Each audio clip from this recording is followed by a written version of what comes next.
and welcome to another episode of Motors for the Masses Reviews the Grand Tour. Today we are at Sunny Dean B&B in Great Yarmouth, and we're sitting in their very comfortable lounge actually, with our sausage sandwiches and tea. So sausage and apple actually, sausage and apple sandwiches. So excuse me. Commence eating. I'll be with you in a minute. Oh my god. Oh. Very good. So the beginning bit was there's still the same three cars: the Avenger, the Super Minx, and the other one, AC M200 2000 MC AC ME 2000. Yeah, one of them. Scottish car. And then the drone. What happened to the drone?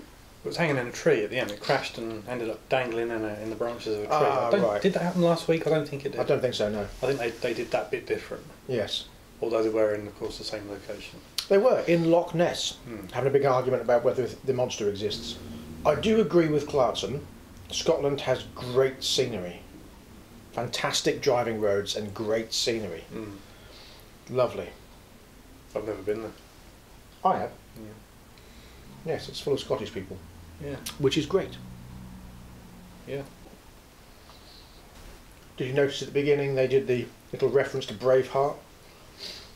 And the chant. Oh, was that what that was? The crowd chant, yeah. Freedom! Freedom! No, I couldn't figure out what they were saying. I don't understand Scottish. Really? No. So the first car they reviewed, the Lexus GS F.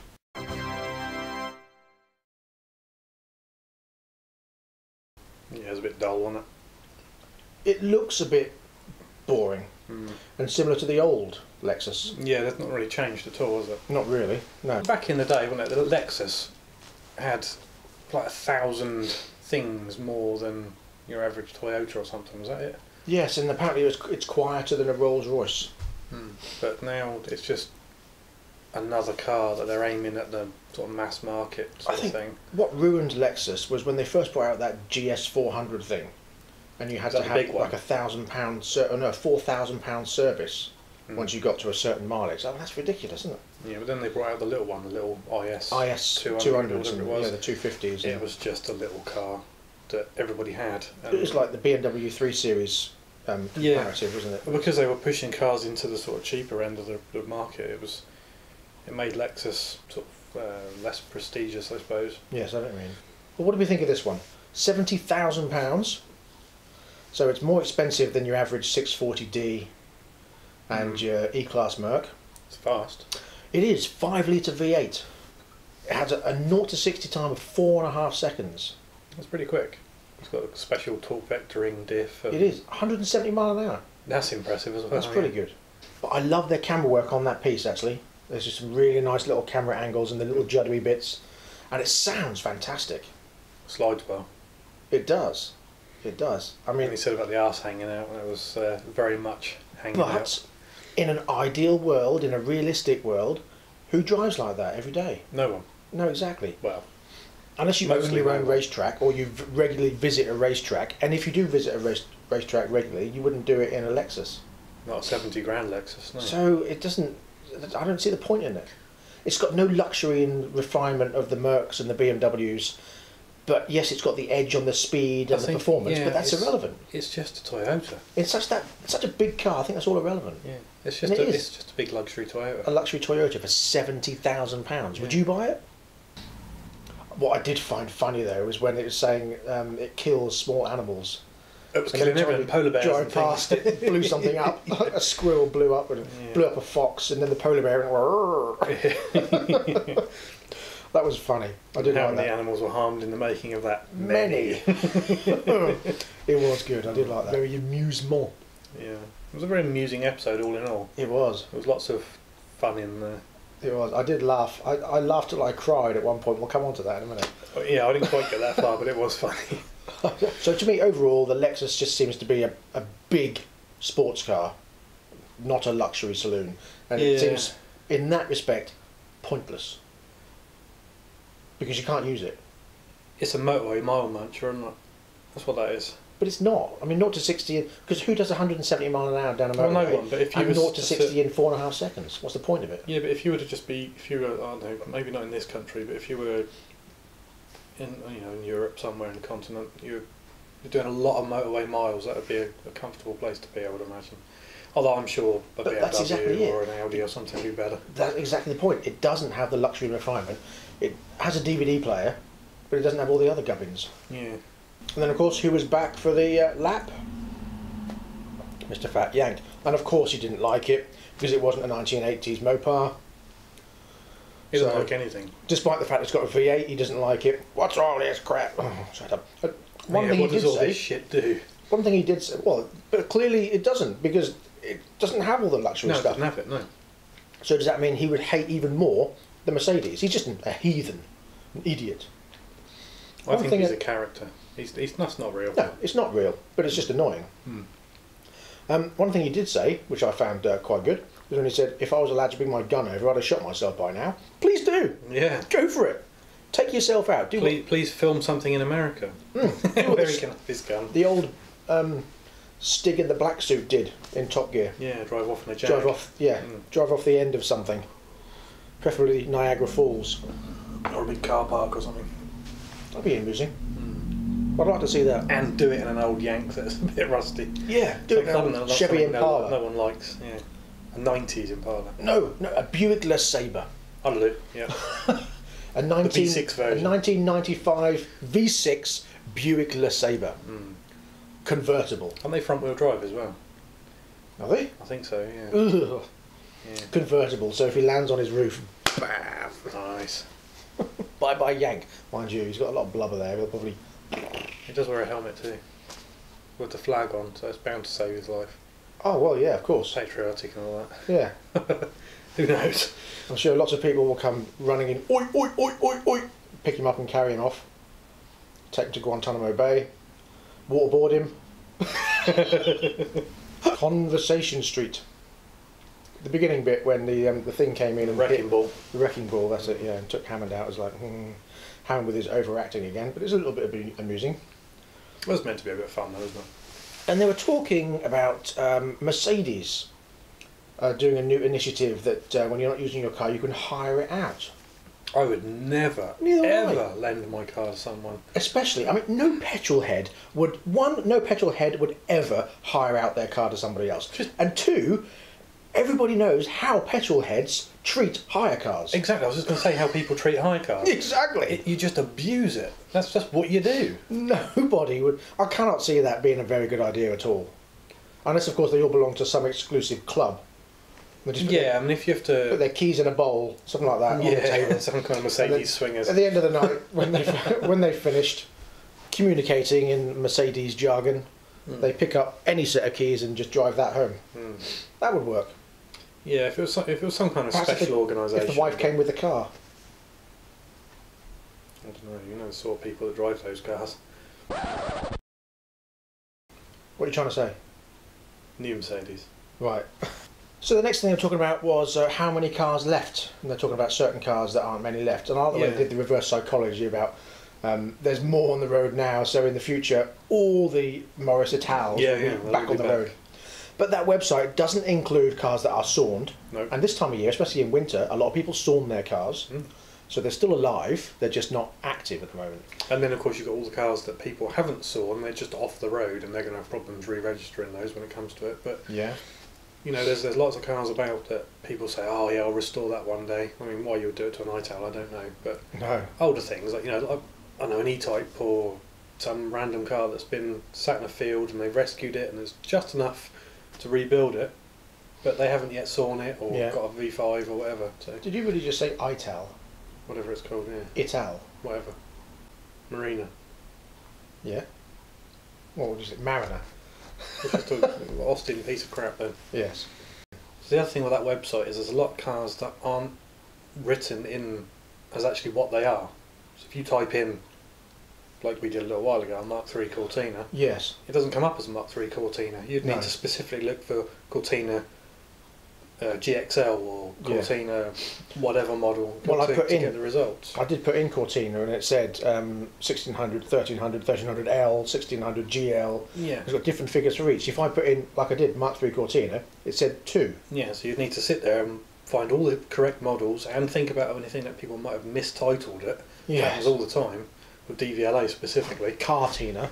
Yeah, so, you know, things like that. You need to sit there and add all those up, then you get your figures. So it's not accurate at all. No. Anyway, moving on. Let's move on. So next they went on to the trio of cars, the Bentayga.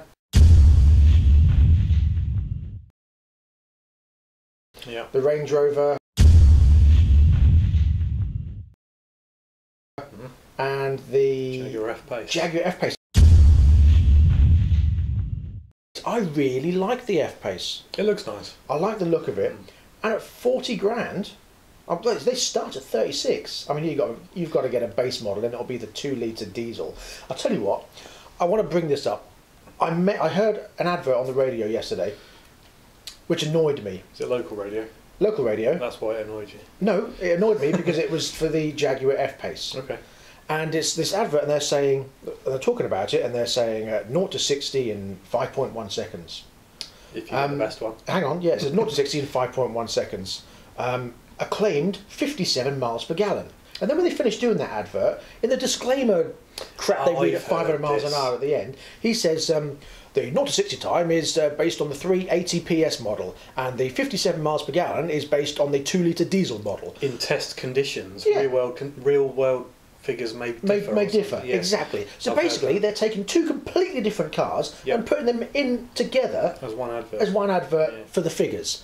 That can't be legal, surely. Or, I Well, suppose they it disclaimed is it at because the they end. do that disclaimer at the Yeah. end.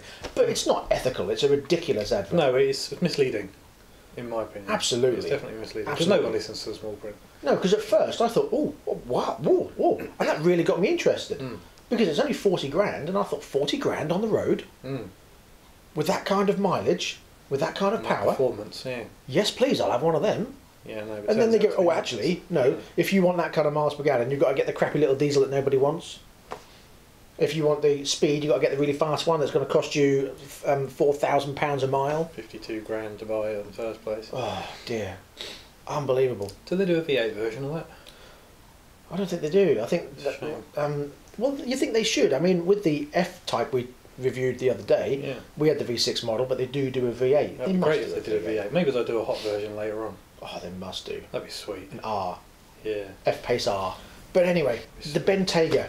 £160,000 they start from. The one that he had, £212,000. Yeah. I mean, that's just... It's a lot of money. Yes, it's a lot of car, but it's not pretty ugly. 200 grand's worth of car. I mean, it's got all the luxury inside, but it's pretty ugly from the outside. You could scrimp on it a little bit and it would still be as comfortable to the common man, as it were. Yeah, especially when it's, I mean, based on the Range Rover, which has all those creature comforts anyway, and it's 148 grand. And like Clarkson said, you would just get a Range Rover. I would always have a Range Rover. I would have the top of the range F-Pace for 52 grand, and then take it to a custom shop and spend 20 grand getting the interior boosted up. Okay. Because that's all you've basically got. I mean, yes, okay, it's a little bit better performance, but again, what's the point of it? But you could spend a little bit of money on the engine. I mean, I wrote these figures down. All Let me see. engines have room for improvement. W12 engine, 600 brake horsepower. That's quite an engine. Very nice. Versus the F-Pace 3-litre V6 with 375 brake horsepower. That's good power. Did we find out the power on the Range Rover? I don't think they ever mentioned it, did they? It's just a Range Rover. That's what they do, isn't it? Range Rover, we don't need to mention that. Yeah. That's like Rolls Royce back in the day. Yeah. Yes. It gets you there comfortably. That's all you need to know at this stage. We don't even know which version he had. I'd imagine it was a V8 version. V8 Petrol. Vogue. Yeah. Must do. He did say all singing, all dancing. It's got everything on it. But I do like, on the Jag, I like that lock-unlock wristband thing. That's a good idea. Yeah. Like Clarkson said. Even Clarkson agreed. That's He did. I think that's a brilliant idea, because let's face it, them little key card things, put them in your pocket, it slips out your pocket, or you put it in the centre console and it disappears when you're driving. Yeah. It's on your wrist, you can't lose it, it's there. It's brilliant. I really like that F-Pace. It's a nice looking car as well. Out of the three, I like the Range Rover. I mean, Clarkson did say the only reason why you'd buy an F-Pace is because you can't afford a Range Rover. which I suppose is true. And the only reason why you buy a Bentayga is if you're a footballer. Well, my thing is that if I wanted a Range Rover and I couldn't afford the best one, I'd get a slightly older one. But it's still good. £148,000. I mean, a slightly older one's still going to cost you probably as much or more than a brand new FPace. If you specifically want a Range Rover, which I would. Well, I suppose. I like Range Rovers. I suppose. I do like the Jag.